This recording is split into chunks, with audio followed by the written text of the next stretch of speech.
Hey guys, Urban Combat Survivor here. This is gonna be a kind of double video response here. I know, Mike, I didn't get a chance to answer your first video.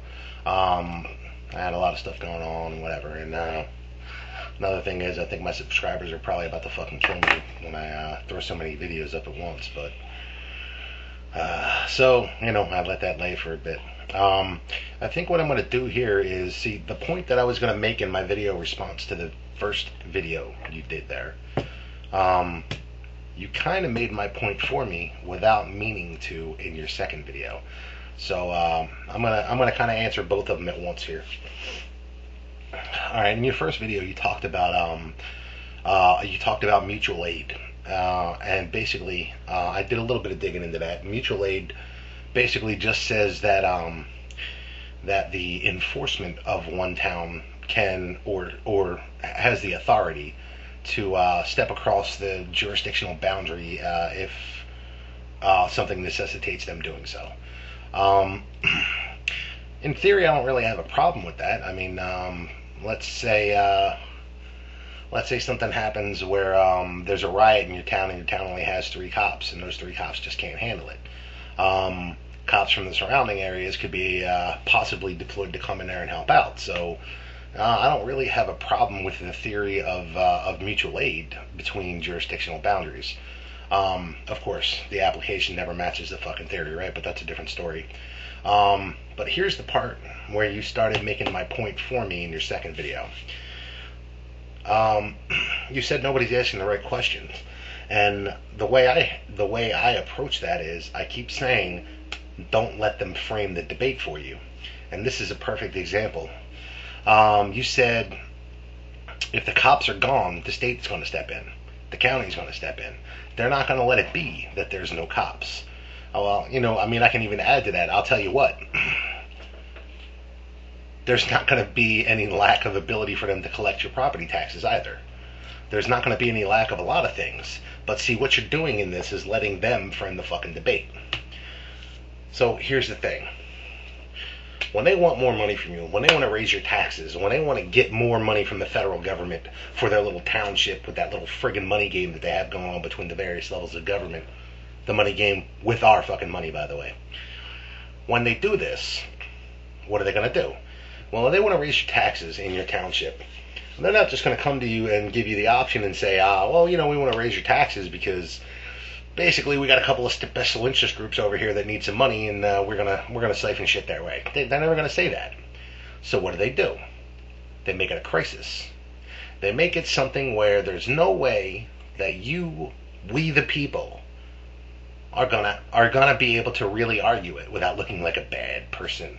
This is the word games I talked about with those tacking on a bunch of amendments onto a bill with all the different bullshit. This is just about the same tactic. What they do is they say, all right, well, we're going to raise these taxes. The people aren't going to go for it. So here's what we're going to do. We're going to announce that we're going to cut the police force. We're going to close the libraries. We're going to close the playgrounds, and we're going to lay off a bunch of teachers. Because, see, those are the hot button issues. Nobody wants less cops. Nobody wants schools to close so their fucking kid can't go to school because they're already paying taxes for school. Nobody wants the fire services to be cut off. So what do?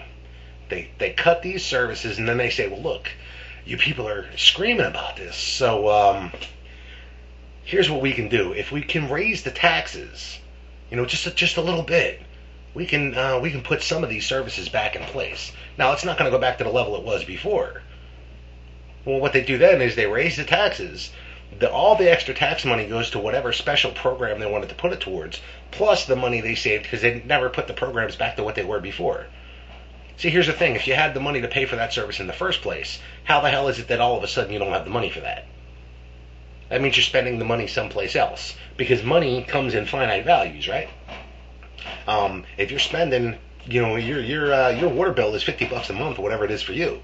Your water bill is $50 a month. You're paying your $50 a month. You can't all of a sudden call the water department and say, look, I lost my job. I have less income, whatever. So here's what I'm going to have to do. I'm only going to be able to pay you $5 a month. Now, yeah, there's some socialist programs where you can pull shit like that, but in the end, you got to pay that money. Now, that was probably a crappy example, but whatever. I'm going to forge forward because that's how I roll. So anyway, Um, in your point, you're dead on. You're right on target. My question is, why the hell does it? Why do people let that distraction happen? Why does the population let this bait and switch bullshit go on? Why? Well, because you're letting them frame the debate. As long as you let them frame the debate, I keep saying this, you're never going to win. We are never going to win as long as we let them frame up the fucking debates. So now let's get to your second video here. You're saying pretty much the same thing there. Well, yeah, I bet there's no lack of fire marshal to come out there and inspect. Well, of course not. See, it's not accomplishing their goal. If they cut the fire department, people are going to be outraged. Nobody's going to be upset if they cut the fire marshal. Nobody's going to be upset if they cut, the overtime for the fucking union trash collection guys. Nobody's going to be pissed off about this. They have to make it a crisis. So what can you do to make it a crisis? You can lessen the police like they've done in the town you talked about in your example, where the state police had to step in because they know it's not going to happen. Either the people of that township are going to pay up, they're going to pony up more money, or the county or the state is going to step in and fill that void. Or the federal government is going to say, all right, here's an extra check, here's some more money because you're in need.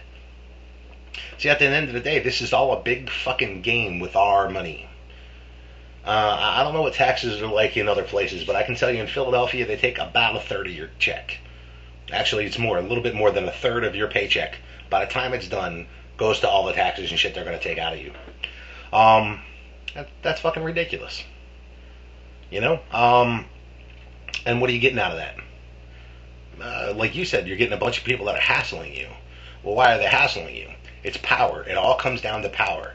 The more they can regulate, the closer they can get to other things. I'm going to be making another video when I'm done making this one, so I hope you'll watch that because really it ties in, and I think it's going to, at least for me, it clears up some of the mystery of what the hell is going on with the system. I think I finally figured it out, so I'll make a video about that after. But anyway, so ultimately, yeah, you're absolutely right. Your point is dead on. Nobody's asking the right questions. For you, that question is, does tit equal tat? If you don't get fire service, does that mean there's going to be no fire marshal inspecting your house? For me, the question is, why are you letting them frame that debate in the first place? Who defined what your property taxes are going to? If they ill-defined where your taxes are going, whose fault is that? You elected these idiots in the office and didn't look after them. I mean you as in we all, the people. We elect these people in and then we don't watch what they're putting through. So they put through this property tax hike and then they put in a very sketchy definition on what the property tax is all about. See, that leaves them no liability. They don't have to perform anything because they didn't really define what they're going to do with the money. See, that's bullshit. That's what we need to stop letting them do. Don't let them frame the debate. Well, you know, if you don't want to pay more taxes, sorry, we're just not going to have police. So when someone's kicking in your door at 3 o'clock in the morning, sorry, we can't help you. Well, you know what? The courts have held repeatedly the no duty.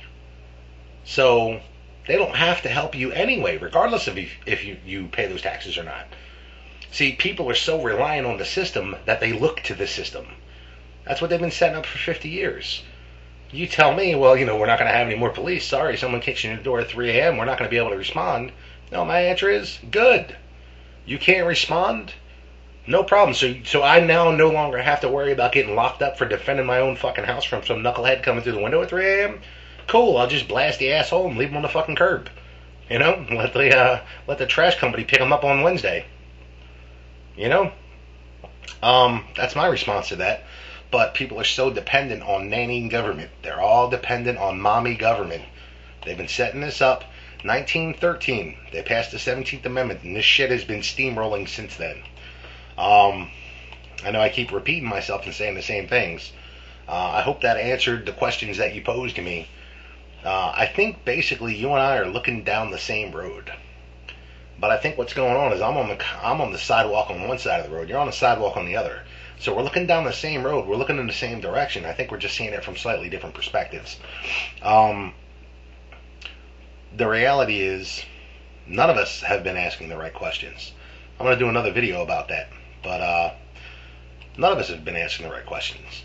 The right questions can only be asked if you don't let them frame the damn debate in the first place. So, why is it that we keep letting them frame the debate? I don't get it. I try not to, but sometimes I let them do it too.